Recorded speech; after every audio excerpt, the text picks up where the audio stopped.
There was a lot of money talk this week in Texas politics from the classroom all the way to the border. So let's get the headlines from our panel, and we'll start with political analyst Karina Kling. Karina, what's your headline for the week? Governor Abbott lays out his conservative agenda. Brian Smith with St. Edward's University, your headline. Vouchers pass the Senate, but obstacles remain. Business analyst Annie Spillman, your headline for the week. Texas House Speaker Burrows discusses water, school choice, and small business priorities. Governor kicked off the week with his State of the State address. He unpacked a lot of issues during that speech, but his call for research into small nuclear power generation and the creation of a new cybersecurity special forces group at UTSA, that caught my attention. Karina, what caught your attention in that speech?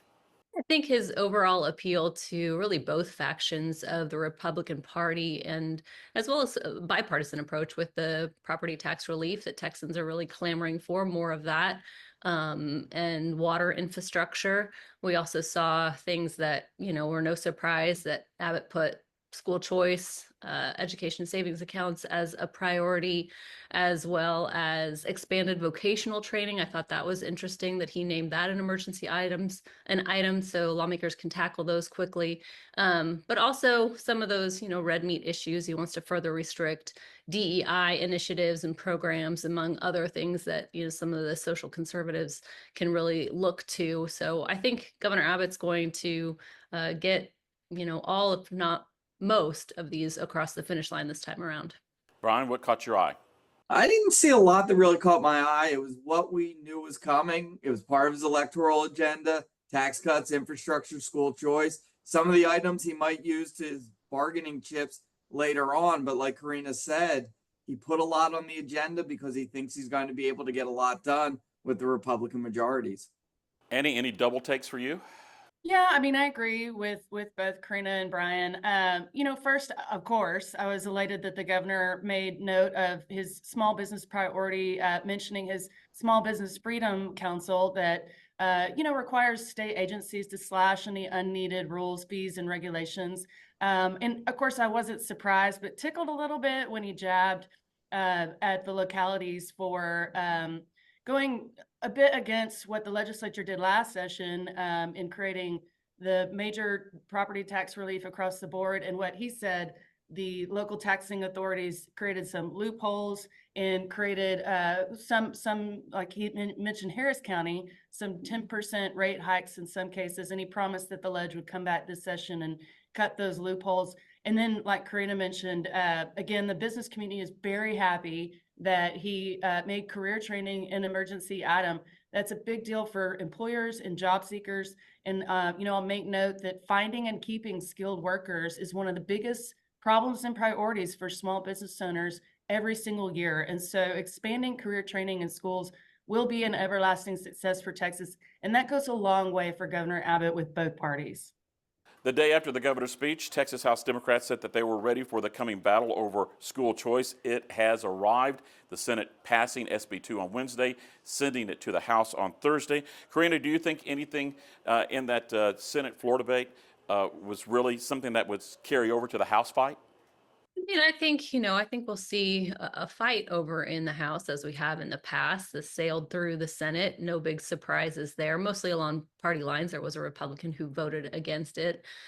Democrats in the Senate tried to amend the bill and failed to do so, attempt after attempt. I think we'll see that again in the House when it gets to the floor over there and even in committee. But I think, the governor has said that he's got the votes to get this passed. We saw what happened in the primaries, and he was able to oust a lot of the Republicans who voted against this, that contingent of rural Republicans who was really banded with Democrats in the past to block this legislation. So I think, we'll see how quickly it moves in the House, but I think it will move, and probably pretty quickly. I think the big question is then going to be, what does it look like compared to the Senate version? And what do they come up with in the end to actually get it to the governor's desk? On Monday, the House Democrats said that they think that they could flip some Republican votes on SB 2 from a yes to a no. Brian, is that realistic? Well, there's something new in the mix, and that's we're hearing school districts across the state announcing big budget deficits. So it may be hard for representatives from school districts, Republicans in the suburbs, who have school districts that lose money through recapture now have a big budget deficit to actually support sending more money out. The details, of course, are in what the House passes, but that adds an additional wrinkle, and the Democrats may be able to peel off some Republicans who are in toss-up seats. Andy, this may be an extreme, but it's $1 billion, and this could be a boom to some small businesses providing school supplies and services, right? Perhaps, but from what I understand from the bill author, vendors still have to follow the same approval process at the comptroller's office. It's possible there could be some new opportunities for small business. However, I would like to say that something caught my attention from the remarks in Senator Creighton's closing arguments. Of course, he criticized the teachers' unions for deliberately misleading their members and the public and legislators.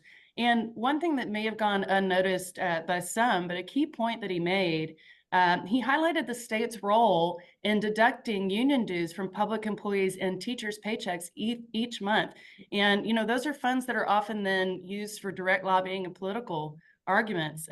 He said that this system effectively bankrolls teachers and labor's unions, and that was a big criticism of his. And I'll tell you, from the business community's aspect, we've long contended that this practice is inappropriate, and it gives one advocacy group an unfair advantage and strays from the proper role of government. So I'll give a little tease. Expect to see some legislation this session addressing that issue. So it's interesting that, Senator Creighton made note of that in his passionate closing remarks. Governor Greg Abbott went to Washington on Wednesday. No, it's not the old movie. He went to the White House to visit the president, telling the president state resources, including jail cells here in Texas, are available to feds as they continue to ramp up immigration enforcement. Brian, do you think that this is going to be the beginning of an Operation Lone Star handoff, or are we still dancing with the feds? Well, again, the last 4 years, he's done nothing but blame DC for immigration. He can't do this anymore. So he's pivoting to help the federal government. He would love the government, the feds, to take on some of the costs of Lone Star, but he's not going to give up this signature immigration policy. If he gives up Lone Star, that's an admission of failure. The governor did ask the president, hey, pay us back $11 billion for all the work that we've done for the past 4 years. Annie, is this just, flexing some political muscle, or is this a legitimate, pay me back? Well, look, okay. The fact is the state officials were forced to spend, billions of dollars, and it possibly took away from other Texas priorities. That's the burden of being a border state. But I do think two things can be true at the same time. Governor Abbott has every right to flex his political muscle as an elected leader of Texas.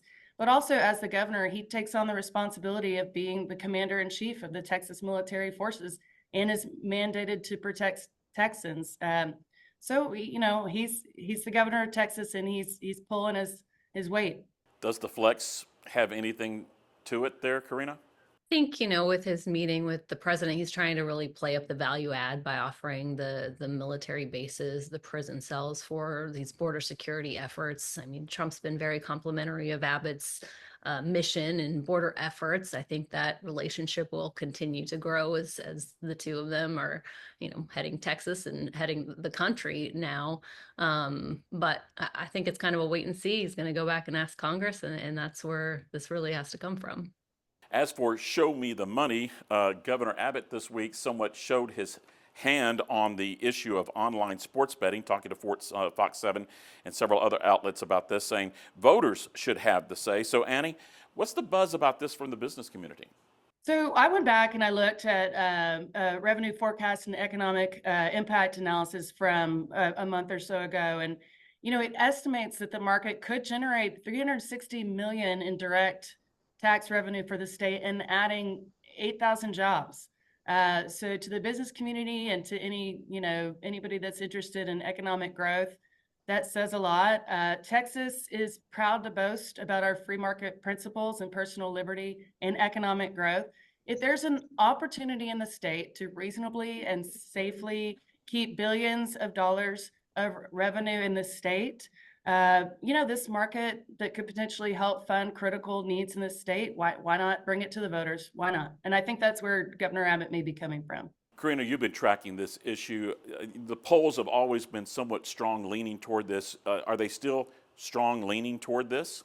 Yeah, full disclosure, I'll just say that it is a client, Sports Betting Alliance. I'm a spokesperson for them. So, but we are seeing that. I mean, we were happy that the governor had said that he has no problem with sports betting. That's echoing what we've seen in polling from Texans who are saying that they want this. The University of Houston poll out this week had it 60-40 in favor of legalizing sports betting. And so I think that the big question in moving forward and what, a lot of people are wanting is just put it to a vote of the people, let that vote go up or down. And this is really something that would, protect consumers, because as we've seen in studies that have done, Texans are already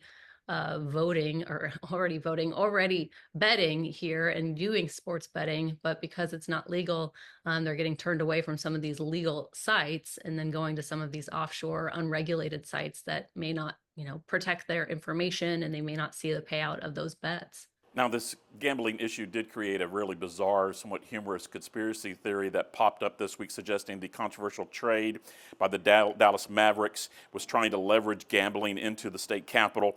There is a real joker in the deck here, Brian. That's the lieutenant governor. Is this a snowball's chance still in the Senate? He's the blocking. Well, I really like the name Las Vegas Mavericks. I thought that was going to be really cool, but it doesn't look like that's going to happen. And I don't think that anything beyond a hearing is going to happen. Patrick hasn't supported gaming in the past. And until Texas has a budget deficit that only legalized gaming can fix, I don't see him supporting it this session either. It might get some talk, but he's going to really set that agenda. And I don't think he wants to take it to the voters. It seems like he's sort of doubling down and trying to couple the issue with his THC ban. He released the hobby studies of Texans not agreeing with gambling and wanting to support the THC ban just this last week. So it seems like he's sort of redoubling his efforts on those two issues. Karina, could it be a bargaining chip?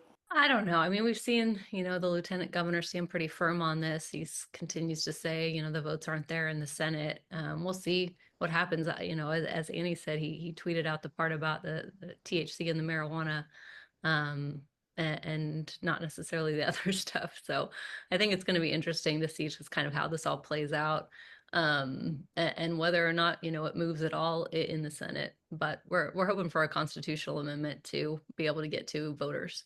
We know the Democrats are going to support it. Is this really all about if anybody on the Republican side in the Senate kind of flips on this thing or comes out in support of it? That could be the linchpin. Do you think, Brian? I think Republicans probably support it at home, but might not be willing to take on the lieutenant governor in the Senate, meaning they say, you know what, my constituents like it. I love to go to Las Vegas, but this isn't a battle worth fighting for right now. Annie, who's flippable there on the Republican side of the Senate? Well, if anybody wants to have their bills heard on the floor and passed, nobody. As we mentioned earlier, Governor Abbott was in Washington, D.C. earlier this week. At the White House, he attended a ceremony where President Trump signed an order that bans trans athletes from girls' sports. The day before that happened, we learned Attorney General Ken Paxton investigating 2 Dallas area school districts. They're accused of allowing transgender athletes to compete in girls' sports, violating state law. Karina, there's a lot of gender bills that have been filed this session. Do you see any of them sticking? Yeah, I mean, I think, groups feel more emboldened given the elections and what you're saying there. Advocacy groups for LGBTQ plus Texans, I think they're tracking at least 50. That number's probably gone up, affecting the lives of LGBTQ plus Texans, some of that legislation that could be affecting them. I looked up a couple. I mean, the bathroom bill is back. That was a fight over that several sessions ago, priority of lieutenant governors back then, but failed to pass. And the measure would mean that you have to enter the bathroom of your assigned gender at birth. Others requiring government records to reflect that there are only 2 genders. I also saw legislation that would prevent trans people from amending their birth certificates to reflect their gender identity. So again, I think that, this is going to be another fight this session, and there probably will be more bills passed. Brian, there's a lot of red meat, but in past sessions, there have been very volatile cases. Do you sense this as a, not quite as volatile session? I think the Republicans are really motivated by what's going on in D.C. They're seeing the president taking a lot of action, and I think they're going to want to get in on that game. So right after they take care of some of those governor's priorities, that's when we're going to see a lot of the red meat bills try to get through the legislature. You agree, Annie, this is a reflection of what's happening in D.C.? Yes, I think, Trump has discussed his mandate, so to speak, from the voters in DC, and I think he's translated that mandate down to the red states. And I agree. There's a lot of big ticket items, in front of the ledge this session, but because they were named emergency items, and they've been mandated here by the governor to get those done in the first 60 days. Those are going to be moved quickly, and the ledge is going to be sitting there going, now what? And so that's where, idle hands, right? So I think some of these other pieces of, social pieces of legislation, so to speak, that they can take back home and win the base and they can use in their primaries. Fortunately or unfortunately, depending on who you're talking to, those will be before legislators and they'll be forced to vote on those. Another Texan is going to the Trump cabinet. Former Texas State Representative Scott Turner was confirmed as Secretary of Housing and Urban Development. Brian Turner, when he was in Austin, spoke out against welfare programs. Do you think that he's going to be able to really invent HUD? I think he's going to try, but you can't reform a executive agency overnight. Presidential administrations are temporary, bureaucracies are permanent. Trump's only got 4 years to really remake everything, and a lot of agencies to try it on. So I think there's going to be a lot of bureaucrats who don't want change. We might see some change around the margins, but HUD will still be in some form 4 years from now. Annie, a lot of small businesses rely on HUD grants. Is there any concern about what changes could come?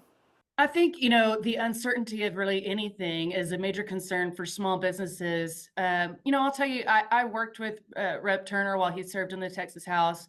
Good guy, lots of energy. He's got personal stories of family impacted by homelessness and things like that. And he previously worked in a role in the Trump administration that encouraged public and private investment in urban and economically distressed areas. Like Brian said, I don't think anything's going to happen overnight. It creates some doubt, some uncertainty, but after all, like Brian said, it's a bureaucracy, and it takes years, if anything, to change a bureaucracy. If anything, no change will be good. What do you think, Corinne? I don't think it's a show appointment. I think he's going to really try to change something. Yeah, I mean, it's hard to say. He didn't detail his plans too much during those for the department during his confirmation hearing, saying he wanted to streamline programs, pledged to address housing shortages, as we've mentioned. But he did raise doubts about greater federal investment in lowering affordable housing construction costs. And so I think some of that is just kind of a wait and see. I mean, as you mentioned, as a member of the Texas House, he was a skeptic for government assistance to alleviate some of those, to alleviate poverty, really. So I think it's really a wait and see and watch approach. And, as both of them said as well, just it takes time to do a lot of these things. And so how quickly and to what extent is he going to really be able to affect change is something people are going to be watching a lot. Let's end it with that and get our one word for the week. And we'll start first with Karina. What's your word for the week? I think we saw a lot of same policies, legislation. So I'm going to say deja vu. I think things are starting to get busy, so I'm going to say escalating. Karina and I are on the same path here. Groundhog's Day. And that is This Week in Texas Politics.